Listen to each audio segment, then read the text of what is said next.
आम्हाला मुलगा पसंत आहे, तुम्हालाही मुलगी पसंत आहे म्हणताय, तुम्ही आता जवळची तारीख काढा आणि उडून टाका बाहेर.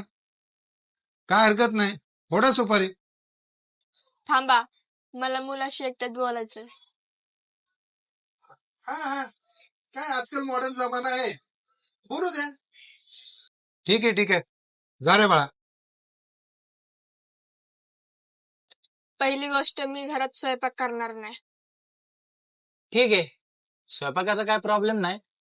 आमच्या घरी स्वयंपाकाला बाई येते, त्यामुळे तो तर काय प्रश्न येतच नाही. दुसरी अट काय आहे तुझी? आणि मला घरातले बाकीचे कामं पण नाही जमत. ठीक आहे, त्याच्यासाठी पण आमच्याकडे बाई येते, धुणं भांडी केर फरशी करून जाते, त्यामुळं तो पण काय विषय नाहीये. सगळ्यात महत्वाचं म्हणजे मला असा मुलगा पाहिजे की ज्याला आई वडील नाहीयेत. जरी असले तर आपल्या सोबत राहता कामा नये. ह्याच्या अगोदर मला खूप मुलं बघायला आली होती, पण त्यांना आई वडील होते, ते वेगळं राहायला तयार नव्हते, म्हणून मी त्यांना रिजेक्ट केलं. आमच्या दोघांचं बोलणं झालंय, प्लीज तुम्ही माझ्यासोबत एके ठिकाणी चला. अरे इथं स्थळाची बोलणी चालली आणि तू आम्हाला कुठं नेतोय? चला मग आता, ठीक आहे, जाऊया, चला. ठीक आहे, चला. पाहुणं, चेष्टा लावली का आमची? हे कुठं आणले तुम्ही आम्हाला?